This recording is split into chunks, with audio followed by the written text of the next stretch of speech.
curriculum is divided into 7 modules. The first module looks at the concept, drivers, and manifestations of corruption in public and private sectors in Nigeria. And I gave you an example of my neighbor I sent, and then entering my practice. The second module looks at the costs of corruption, how it impacts society and the individual and immediate implementation of policies. Module 3 deals with theories and practices for behavioral change initiatives in Nigeria. While module 4 looks at social norms approach to reducing corruption in the public and private sectors in Nigeria. Module 5 looks at behavioral approaches to reducing corruption in the public and private sectors, while Module 6 looks at the elements and core values for anti-corruption. The seventh module is on gender, behavioral change, and corruption in Nigeria. But let me add an addendum that even during the delivery of all the modules, gender will still flow through. There's a modality that this will follow when presenting. So the approach would be so practical that everybody would learn and follow, because the module intends to use several pedagogy to deliver the lecture effectively. And part of those pedagogy that will be used is group exercises, peer learning, protagonist experience sharing, scenario development, guided discussion, mini lecture, case studies, brainstorming, role play, video presentation, theories and group presentations, etc.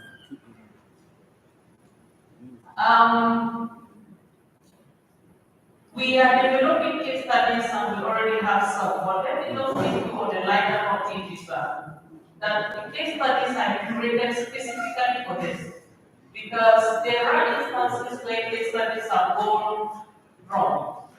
Now I give you an example. They said the man went to a school to present a lecture on drug abuse, and he wanted young pupils not to indulge in what? Drug abuse. Now, the approach he used was to bring a bottle of vinegar and some strong concoctions and then some worms. Now, dipping the worms in the vinegar and strong concoctions, the worms shrunk, and he asked the pupils, "What is the learning here?" They said, "When you have what? Worms in your tummy, you look for what? You look for these strong concoctions and what? Take. And the worms would what? Die." It said that the wrong approach was to deliver what? The right message. For this particular curriculum, the case studies would be on point because they are fully created for this purpose. So let me take you through module 1, which is on concepts, drivers and manifestations of corruption in public and private sectors in Nigeria. The objective of this module is to expose participants to the concepts, drivers, and manifestations of corruption in public and private sectors. This is a very important module because people define corruption in different forms, depending on how it suits them. And sometimes corruption can be referred to as gift giving. It could also be looked at as what? Appreciation. So it's important that right from the beginning we set a tone and context for that. So this module provides a condensed and comprehensive understanding of the concept, drivers, and manifestations of corruption within the public and private sectors. The learning objectives include that participants at the end will be able to define corruption, identify common forms and manifestations, recognize key drivers and causes of corruption in Nigeria, understand the detrimental impact of corruption on various sectors and society, analyze practical case studies to spot instances of corruption and initiate discussions on corruption-related issues and potentials. The topics to be covered include the concept of corruption,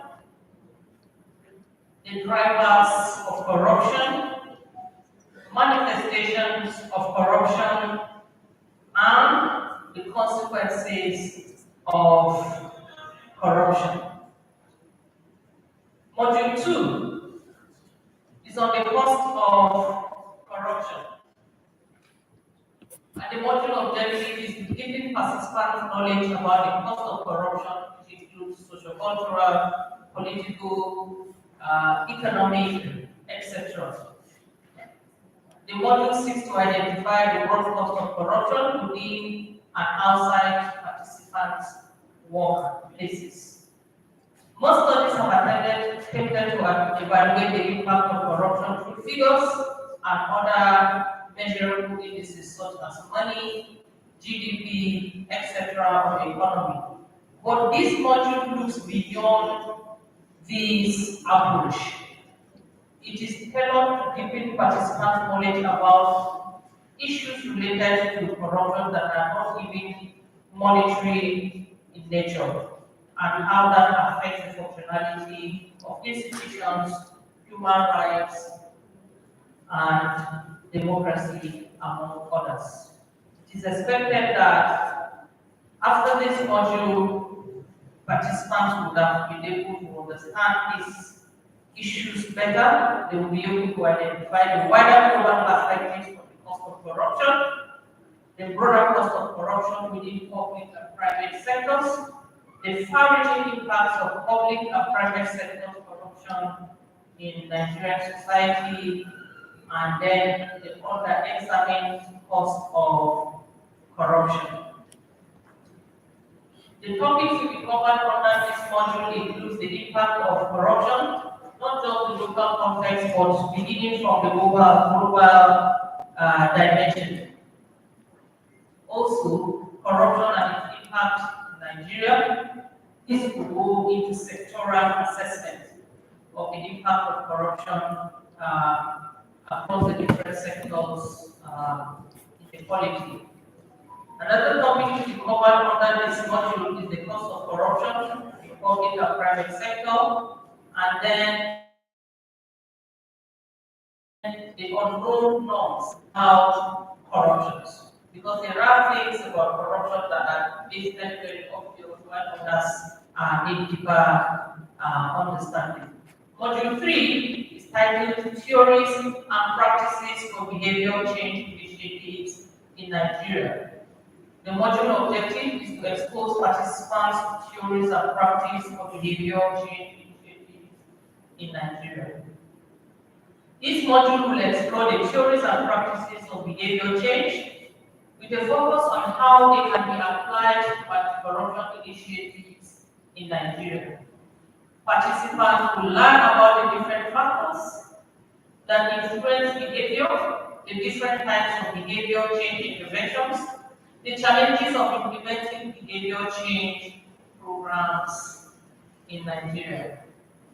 Learning objectives include participants being able to understand the theories and practices of behavioral change and how to apply them effectively to anti-corruption initiatives.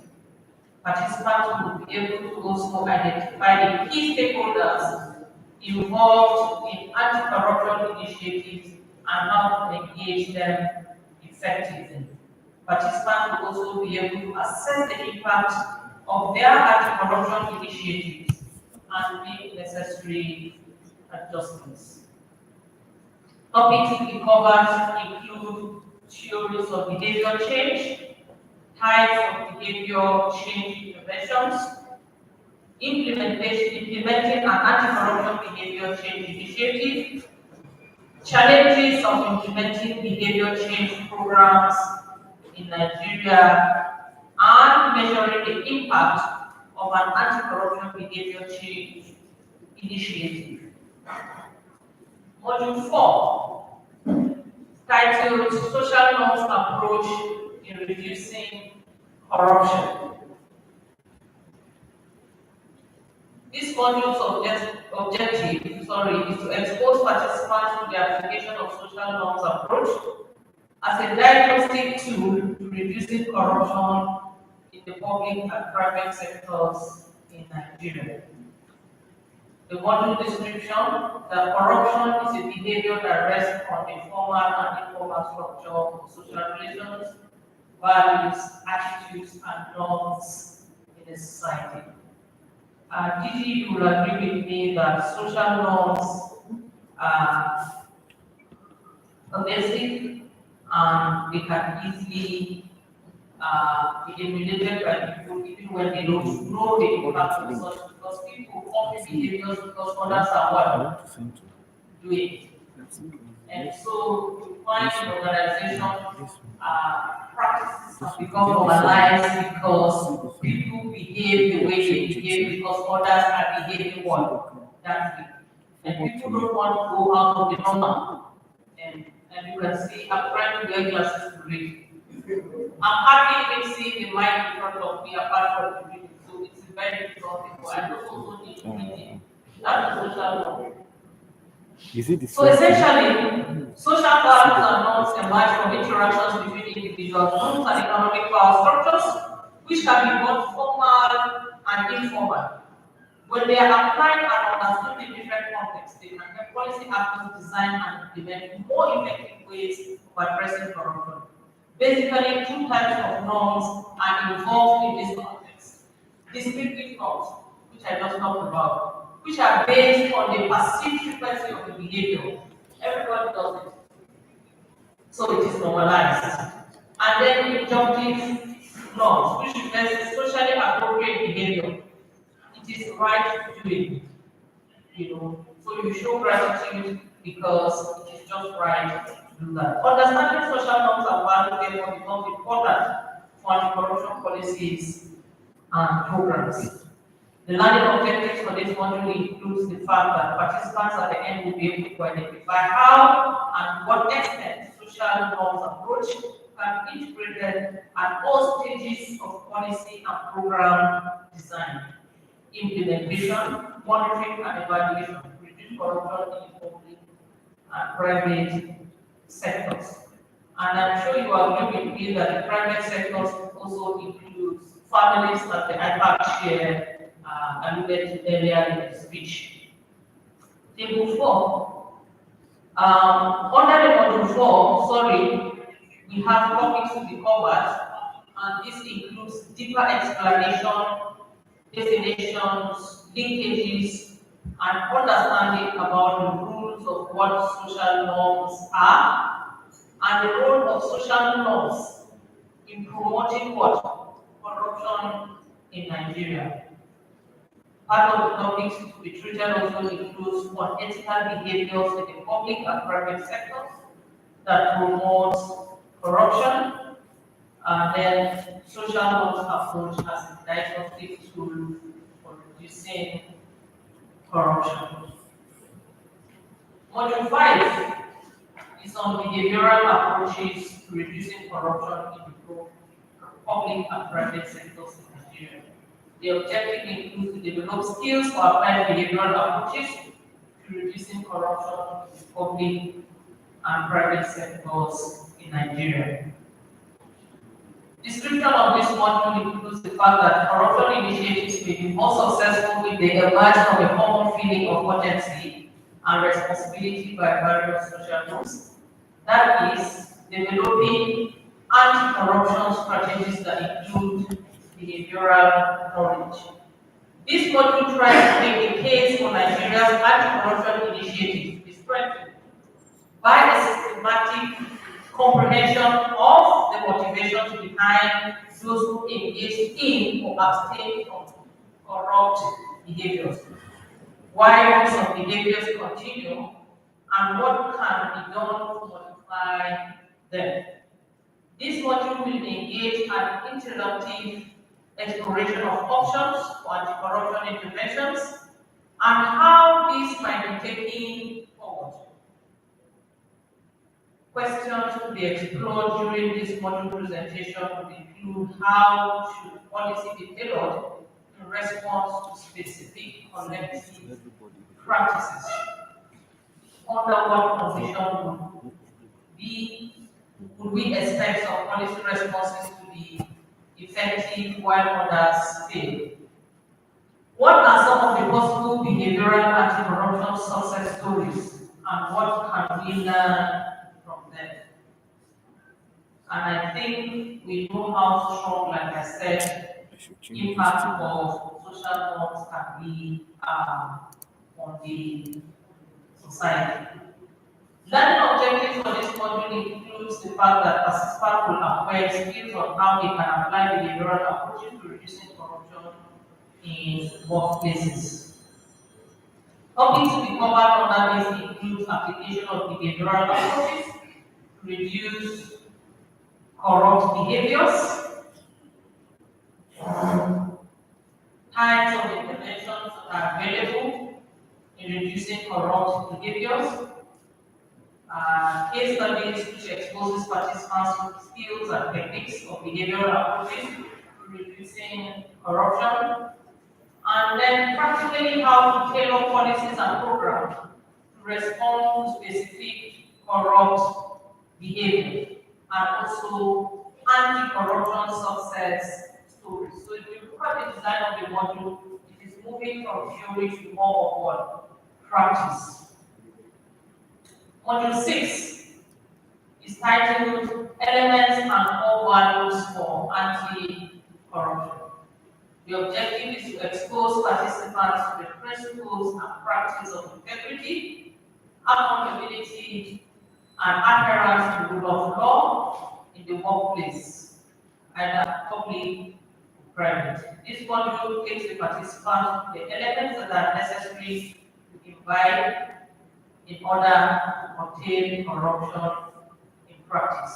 It looks at the issues related to how integrity, accountability, and the rule of law are applied to the day-to-day activities of the individual and collectively in an organization. The objectives include: 1. Participants will be able to appreciate elements that will guide their willingness to address corruption in public and private organizations. They will be able to identify the needs to put mechanisms in place to ensure that the core values against corruption are implemented, and that they understand the environment that can engender the achievement of corruption. You agree with me that this model is very key because the way the society celebrates success and values money sometimes also becomes a challenge. And give you an example, we had a neighbor who was a member of the House of Assembly, and at the end of his tenure, he only could renovate the house he lived in. And I remember people saying he was such a useless man. Useless in the sense that he was in the House of Assembly, finished and couldn't build many other houses, and wasn't living a lavish life. And that has a lot to say about the kind of laws that support certain behaviors. Okay, so the topics to be included in this or to be treated under this module includes the core element of accountability, the role of integrity in tackling corruption, observing the rule of law for anti-corruption. And we have the seventh module, which is on gender, behavioral change, and corruption in Nigeria. I'm sure EGSA, those who have been reading literature on corruption will tell you that we've had different theories and models who talk about women being the fairer sex. with the assumption that women are what less corrupt than men. These are contextual. Like I said, they are going to argue this too. But the essence of this module is to be able to open more and more lines into some of the existing what theories and discourses around corruption and corrupt behavior. So this module is aimed at exposing participants to the gender dimensions of what behavioral change and corruption in Nigeria. The primary objective of this module is to expose the relationship between gender, behavioral change, and corruption in Nigeria, as well as to investigate modern gender norms and corruption issues and their impact on private and public workplaces. The module's focus is the impact of gender norms and corruption on gender itself, on gender relationships, other minorities, and underrepresented groups across dimensions of human development. To achieve the objective of this module, there will be thorough examination of gender perceptions, attitudes, and behaviors towards corrupt behaviors, behavioral change. The module will also explore cross-cutting concerns to identify a variety of potential strategies for promoting accountability and behavioral change. The module objectives include explain the relationship between gender norms, and corruption. To identify and explain social norms that impact behavior in support of or against corruption. And to critically examine the gender impact of corruption in workplaces. Another objective is to explain the connection between gender perceptions, attitudes, and behaviors towards corruption, and also to make actionable recommendations on strategies for behavioral change to reduce corruption through promotion of gender equity and social inclusion. The topics to be covered under this module includes gender, social norms, and corruption, the gender effects and forms of corruption, gender and corruption in the workplace, the impact of corruption on gender equity and social inclusion, and then approaches to engendering anti-corruption in behavioral change.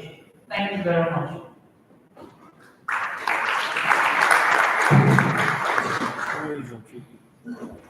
I'm going to take over.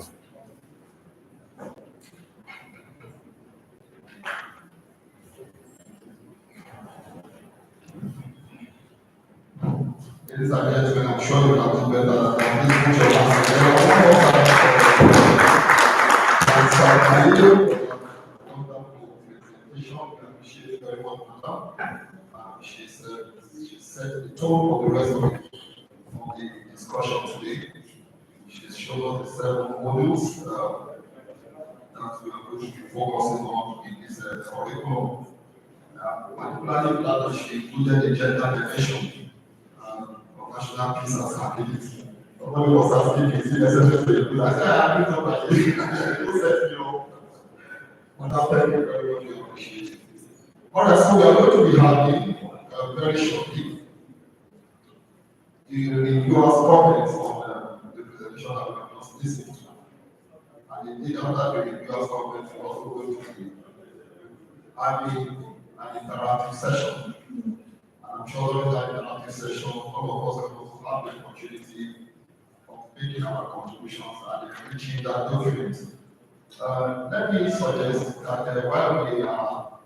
while we are having tea, it is possible, you can reproduce the document so that everybody gets a copy.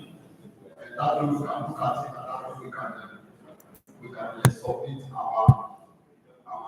contributions after looking at the early results. Yes, okay, we have, whether it's soft copy, if the soft copy is available, we can make it available to everybody. The other thing is that everybody should get a copy of the document so that we can engage, read the document. One house. Thank you. All right, thank you very much. So we'll be going for a group photograph. If I'm not going, right here on this program, we can have a group photograph. And after the group photograph, we go for tea break. That should take more than 15, 20 minutes. And then we will come back again to take the viewers' comments. And then to also have an interactive session. Ladies and gentlemen, I want to say a very big thank you for your patience thus far. I want to answer, please stay to the end. Don't take tea and walk away. Stay to the end so that we can all make our conclusions. It's our desire that at the They are end, complaining that they have not seen it. everybody's voice, See the everybody's document, which position, document? This curriculum. everybody's So share with all the people that are participation here. is very important Please exercise. share with them. Thank you very much. So I'm it's sure time you for have us the to phone number go of to nearly for everyone. the Yes, I do. Share with them. group photograph. We'll take That one I this, sent you, share it with them. we'll take this podium Yeah. and put it so that we can have adequate space The numbered one right is here. the raised one. We'll take this, what do you call it? What do you call this? All right, we'll take it now. So that we're not still on the podium and having the group photograph. Thank you very much. Thank you.